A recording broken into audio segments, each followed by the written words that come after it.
শব্দের প্রতিধ্বনি সম্বন্ধে আমরা জেনেছি। আজকে আমরা পড়ব শব্দের প্রতিধ্বনির সাহায্যে কিভাবে সমুদ্রের গভীরতা নির্ণয় করা যায়। ধরা যাক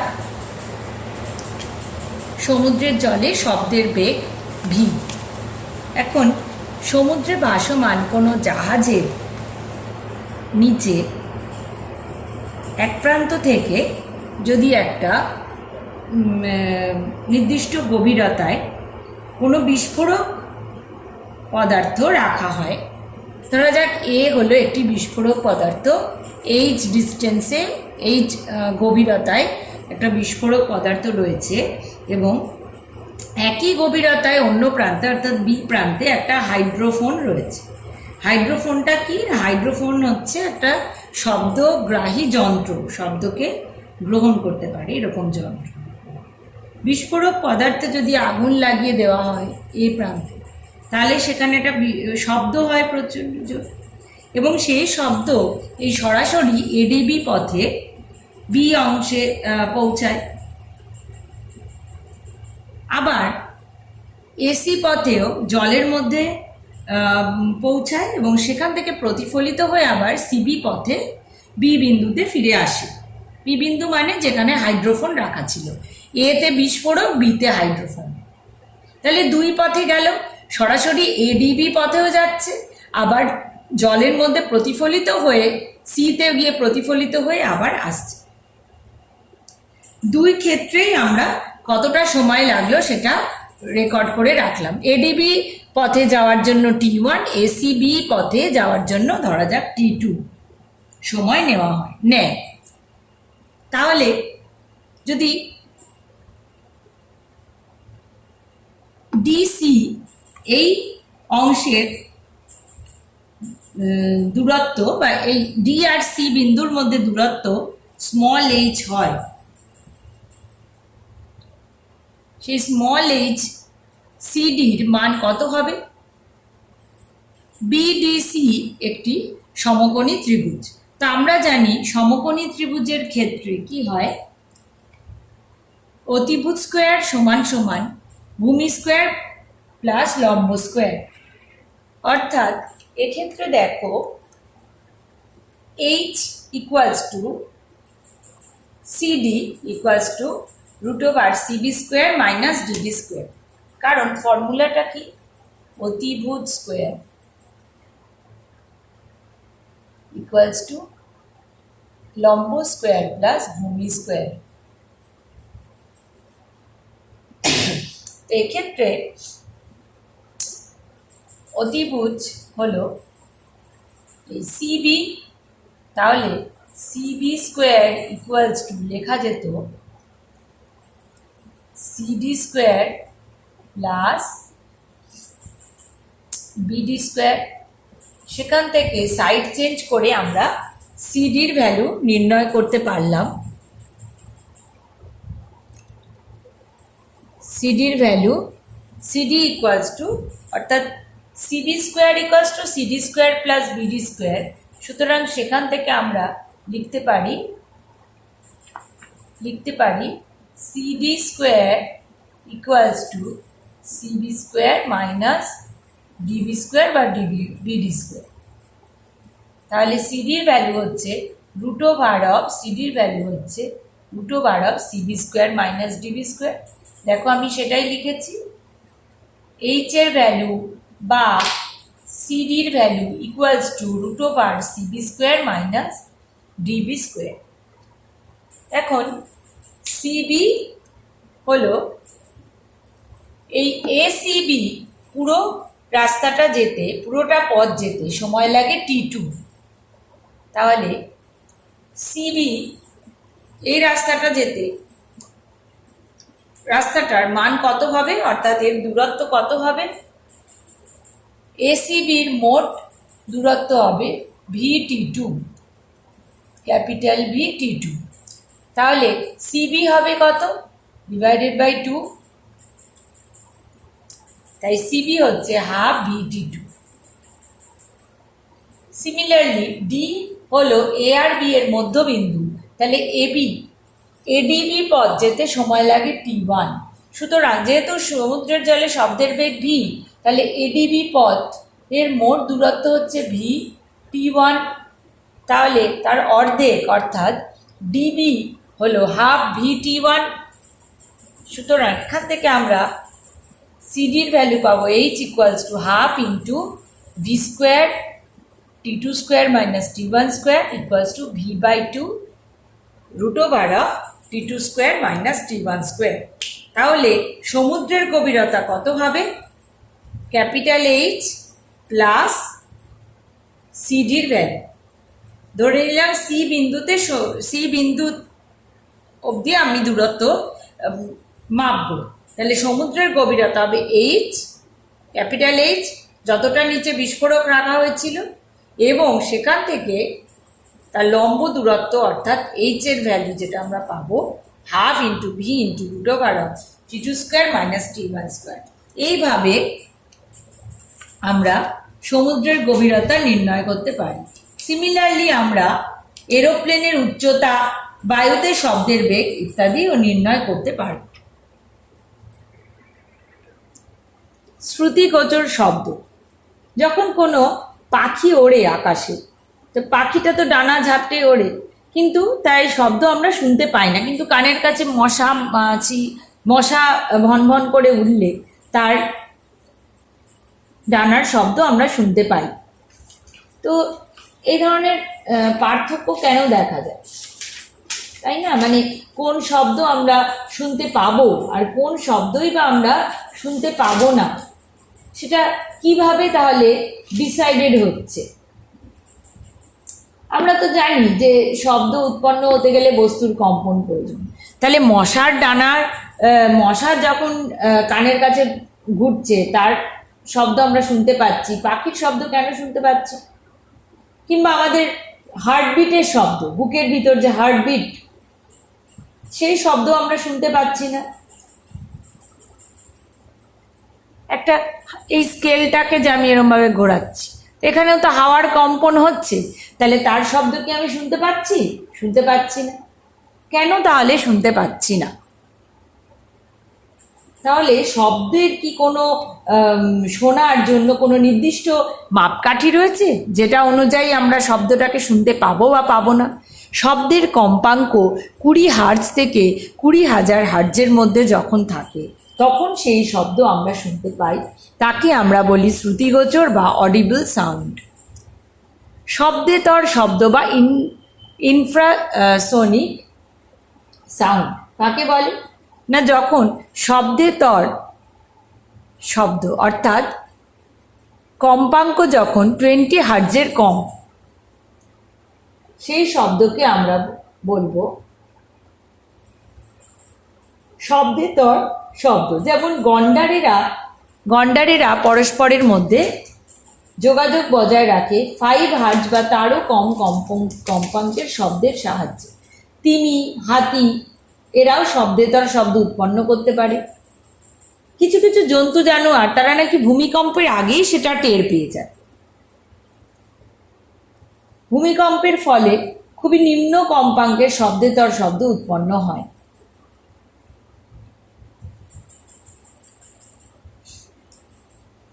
তাহলে 20 হার্জের কম যদি কম্পাঙ্ক হয়, সেই শব্দগুলোকে আমরা বলছি শব্দেতর বা শ্রবণেতর শব্দ।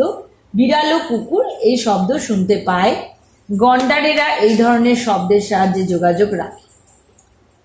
নেক্সট হচ্ছে শ্রবণোত্তর শব্দ বা আলট্রাসনিক সাউন্ড। যখন শব্দের কম্পাঙ্ক 20,000 হার্জের বেশি হচ্ছে,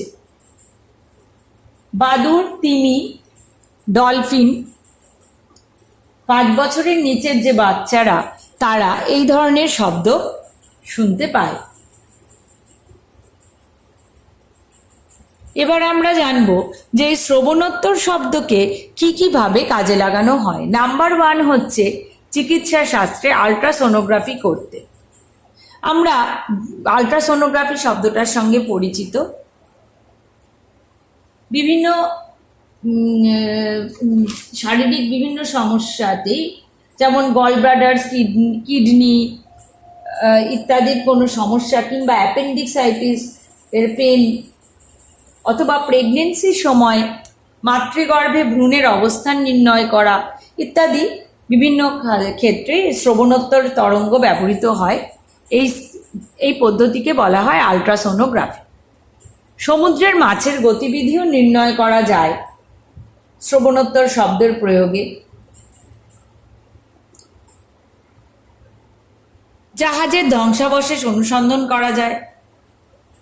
সোনার, সাউন্ড নেভিগেশন অ্যান্ড রেঞ্জিং হলো সোনারের পুরো কথা। এটা একটি বিশেষ পদ্ধতি যেখানে সমুদ্রবক্ষে ভাসমান জাহাজের নিচে কোনো প্রেরক যন্ত্র থেকে যদি হায়ার ফ্রিকোয়েন্সির বা কম্পাঙ্কের শব্দ তরঙ্গ পাঠানো হয় তাহলে তার প্রতিধ্বনিকে রেকর্ড করার মাধ্যমে সমুদ্রের গভীরতা নির্ণয় করা যায়। তাই সোনারের সাথে কম্পিউটার অ্যাটাচ করে সমুদ্রের গভীরতার মান আমরা জানতে পারি। এটা সোনার হলো একটা পদ্ধতি, সাউন্ড নেভিগেশন অ্যান্ড রেঞ্জিং। মাছের গতিবিধি জেনে কি লাভ হয়? মৎস্যজীবীরা এর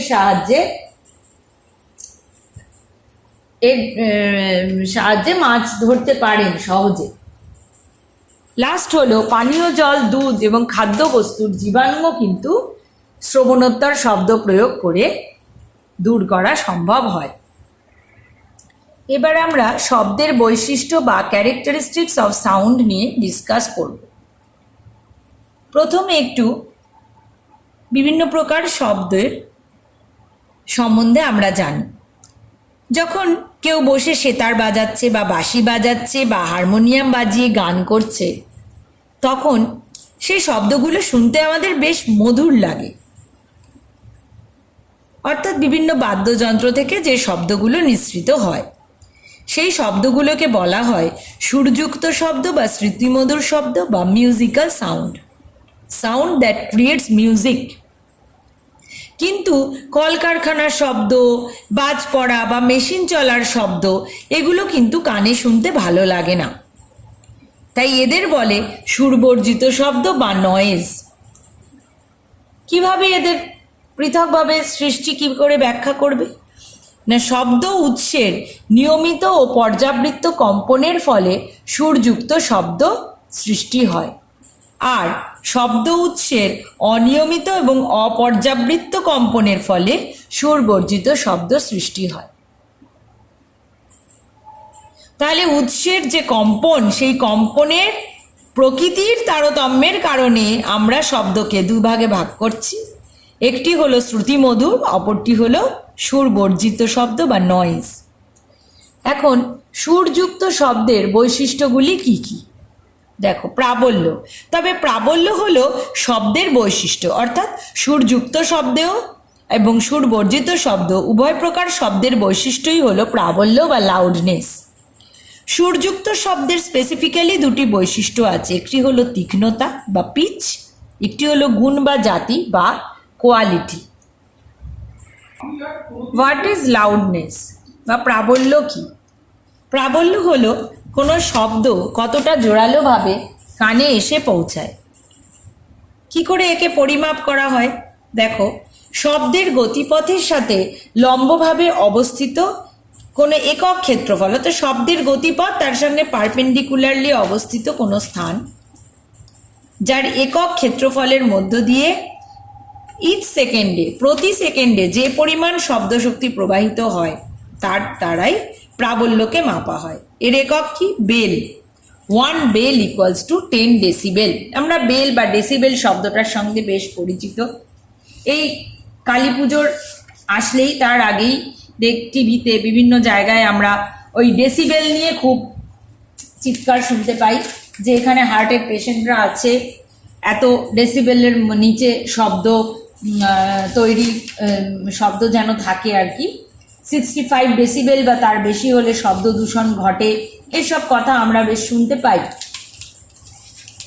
বাজি টাজি ফাটালে যে শব্দ হয় সেই বিষয়ে এই প্রসঙ্গগুলি আসে, সেই প্রসঙ্গে কথাগুলি আসে। তো এই প্রাবল্য যে যে বিষয়ের উপর নির্ভর করে সেগুলি হলো, নাম্বার 1, উৎসের কম্পনের বিস্তার। কিরমভাবে নির্ভরশীল? না বিস্তারের বর্গের সঙ্গে সমানুপাতিক। নাম্বার 2, সনকের আকার। সনক মানে কি? যে শব্দ সৃষ্টি করে। তো তবলা বা ঢাক, এদের মধ্যে ঢাকের শব্দের জোর বেশি। কেন না? ঢাকের আকার কিন্তু বড়, তাহলে আকার বৃদ্ধি পেলে, সনকের আকার বৃদ্ধি পেলে প্রাবল্য বৃদ্ধি পায়। সনক এবং শ্রোতার মধ্যবর্তী দূরত্ব, যত দূরে যায় প্রাবল্য তত কমে। দূরত্বের বর্গের ব্যস্তানুপাতে প্রাবল্য চেঞ্জ হয়। মাধ্যমের গতি, বায়ু প্রবাহের দিকে যদি শব্দ সৃষ্টি হয় তাহলে তার প্রাবল্য বেশি হয়। নাম্বার 5, মাধ্যমের ঘনত্ব বৃদ্ধির সাথে প্রাবল্য বৃদ্ধি পায়। মাধ্যমের ঘনত্ব বৃদ্ধির সাথে প্রাবল্য বৃদ্ধি পায়। বিষয়টা কিরকম? যে শব্দ যে মাধ্যমের মধ্য দিয়ে এক জায়গা থেকে অন্য জায়গায় যাচ্ছে, সেই মাধ্যমের ঘনত্ব বেশি হয়। অর্থাৎ দূর থেকে যদি কোনো ট্রেন আসে, সেই ট্রেনের শব্দ বাতাসে কান রেখে শুনতে পাওয়া যায়। ধরো কখনো গেল না, কিন্তু আমরা যদি রেল লাইনে কান পাততাম তাহলে শোনা যেত। বাবা কেউ চেষ্টা করো না, কিন্তু এটা খুব বিপজ্জনক ব্যাপার। নাম্বার 6, অনুনাদি বস্তুর সান্নিধ্য। অর্থাৎ যখন পরবশ কম্পন যদি হয়, অর্থাৎ ধরো একটা সুরশলাকাকে আঘাত করলে হালকা হালকা শব্দ শোনা যায়, কিন্তু যদি এটাকে একটা ফাঁপা কাঠের বাক্সের উপর বসানো হয়, দিয়ে আঘাত করা হয়, তাহলে কি হবে? সুরশলাকাও তো কাঁপছে, আবার ওই বাক্সের ভিতরে যে হাওয়াটা রয়েছে সেই হাওয়াও কাঁপছে, তার ফলে শব্দ বেশি জোরালো হয়ে যায়। নেক্সট হলো তীক্ষ্ণতা।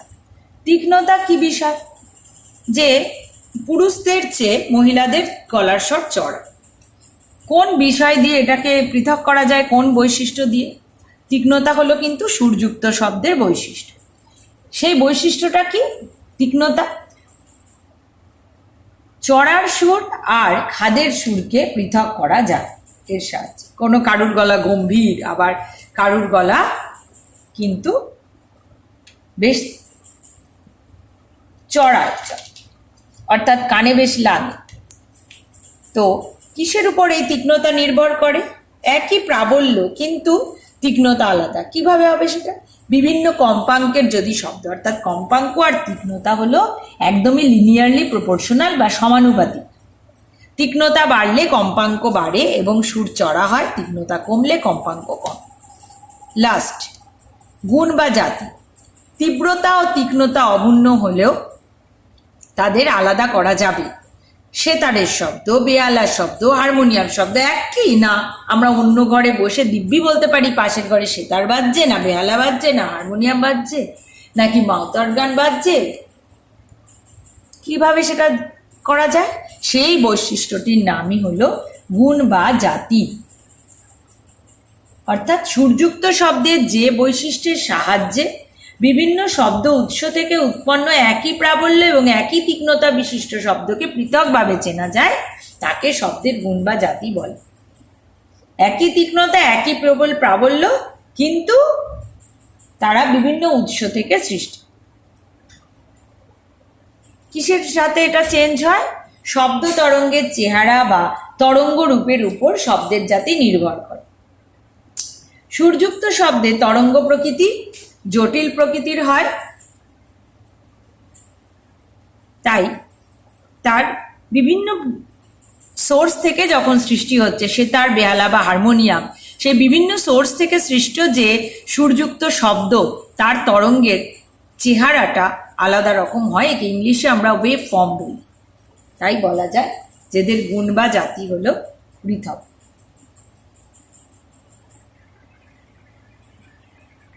তাহলে আমরা বিভিন্ন প্রকার শব্দ সম্বন্ধে জানলাম। কম্পাঙ্কের উপর নির্ভর করে কোন কোন শব্দ শ্রুতিগোচর, শব্দেতর, শ্রবণোত্তর, কোনটাকে শোনা যায়, কারা শুনতে পায়, অর্থাৎ সব শব্দই যে সবাই শুনতে পায় না সেটা আমরা জানলাম।